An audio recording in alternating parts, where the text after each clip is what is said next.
Hello, entrepreneurs. Managing multiple businesses.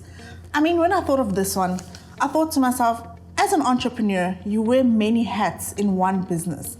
So how do you manage multiple businesses, and how do you get around playing the different roles in managing multiple businesses? Then I thought about it as you are the parent, and as you open your different businesses, the businesses become siblings, known in the business world as subsidiaries. And each subsidiary has its own identification, has its own registration number, and its own compliance profile. Important to note, when managing your different businesses, each business has its own components. And the most important parts of these components are the people in the business. And I'm going to zone into 4 different types of people in businesses and subsidiaries, being 1, the founder of each business, 2, the shareholders of the business, 3, the directors of the business, and lastly, employees in the business. I'm going to zone into the directors of the business because I think it often sounds nice when you say I'm a director of the business, but you don't know what responsibilities and duties come with being a director of a business. So let's start with the founder. I guess this one is quite an easy one. The founder is the one that has the business idea and starts the business. The shareholder is the one that wants dividends at the end of the year, right? And with the shareholder is bound to the business through a shareholders agreement. The director of the business. When you register your company with CIPC, there's that document that you have to sign called the Memorandum of Incorporation. That is what binds the directors of each business. You have to sign the Memorandum of Incorporation for each business that you are the director of. What are the roles of the director in each business? Directors are agents of the businesses to make sure that every strategic direction is followed. And who hires the directors? Normally the shareholders. Let me come in here with the different types of directors. You often hear executive directors. In the context of business, an executive director is a director that is involved in the day-to-day running of the business. So this director would normally be earning a salary from the company.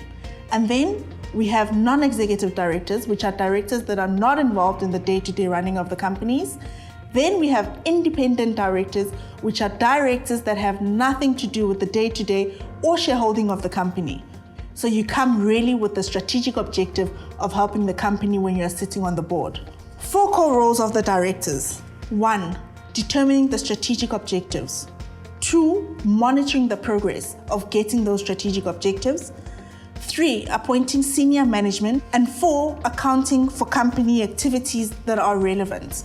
Now, what are the liabilities of a director of a company?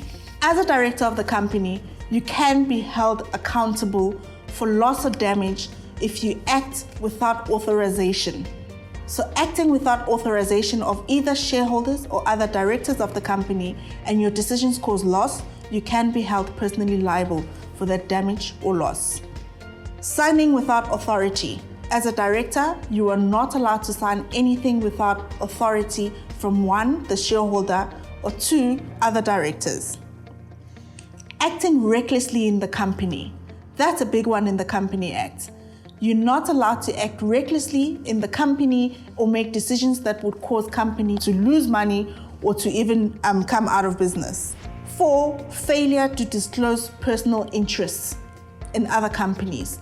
So each time you're a director of a company and the company needs to make a huge decision, you have to disclose if you are going to gain any personal interest. Otherwise, you have to sit this one out and you're not allowed to make the decisions. So really, directors have a huge role in ensuring that strategic objectives of the company are maintained, as well as do not act recklessly in each company. I think we've zoned in quite enough on the director. Lastly, the employee. This one is a simple one. They have a mandate, you give them an employee contract, and they sign the contract. So where does the complexity come from? When we are entrepreneurs, all those hats you wear yourself. So when you are making decisions, in conclusion, you have to know from what point of view you are making the decision from. Either an employee point of view, a director point of view, a shareholder point of view, or you are really giving strategic advice to the company as the founder. So good luck in managing multiple businesses.